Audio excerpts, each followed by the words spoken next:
அஸ்ஸலாமு அலைக்கும். Happy good day. ஹோட்டல்ல வாங்குற பரோட்டா எல்லாருக்குமே ரொம்ப பிடிக்கும். எல்லாரோட ஃபேவரட்டும் கூட. ஹோட்டல்ல வாங்குற டேஸ்ட் போலவே வீட்லயே ஈஸியா, டேஸ்டியா, கிறிஸ்பியா ரெடி பண்ணிடலாம். சாப்பிடுறதுக்கு உண்மையிலே ஹோட்டல் ஸ்டைல் போலவே இருக்கும். வாங்க இது எப்படி ரெடி பண்ணலாம்னு பார்க்கலாம். ஒரு பவுல்ல மைதா மாவு சேர்த்துட்டு தேவையான அளவு சால்ட், அதோட சுகர் பவுடர் சேர்த்துக்கலாம். சுகர் பவுடர் இருந்தா சேர்த்துக்கோங்க, இல்லைன்னா நார்மலா சுகர் சேர்த்துக்கலாம். கொஞ்சமா தண்ணி சேர்த்து மிக்ஸ் பண்ணிட்டு இந்த அளவுக்கு வந்த அப்புறம் இதுல 2 ஸ்பூன் அளவு ஆயில் சேர்த்து மிக்ஸ் பண்ணிட்டு இப்போ இந்த மைதா மாவு கவுண்டர் டாப்ல சேர்த்துட்டு இதோட கொஞ்சமா மைதா மாவு டஸ்ட் பண்ணி கைவிடாம ஒரு 5 நிமிஷம் மிக்ஸ் பண்ணிட்டே வந்தா இந்த அளவுக்கு நல்லா சாஃப்ட் ஆகி வரும்.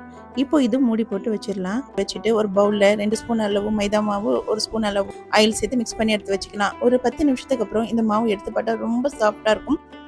இப்போ நம்மளுக்கு எந்த சைஸ் பரோட்டா வேணுமோ அந்த சைஸ்க்கு மாவு எடுத்துட்டு கொஞ்சமா ஆயில் சேர்த்து நல்லா மெலிசா திரட்டிட்டு இதுல நம்ம ரெடி பண்ணி வச்சு மைதா மாவு மிக்சிங் இதுல சேர்த்துட்டு நல்லா ஃபோல்ட் பண்ணிக்கலாம். நல்லா ஃபோல்ட் பண்ணிட்டு இப்போ பரோட்டா ரொம்ப திக்காவும் இல்லாம தின்னாவும் இல்லாம மீடியமா திரட்டிக்கலாம். திரட்டிட்டு மீடியம் ஃப்ளேம் வச்சு 2 பக்கமும் குக் பண்ணணும்.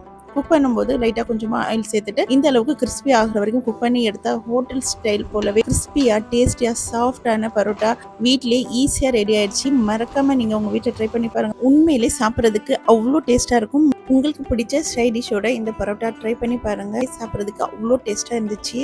ட்ரை பண்ணிட்டு எப்படி இருக்குன்னு சொல்லி கமெண்ட் செக்ஷன்ல கமெண்ட் பண்ணுங்க. தேங்க்யூ ஃபார் வாட்சிங். Happy good day. அஸ்ஸலாமு அலைக்கும்.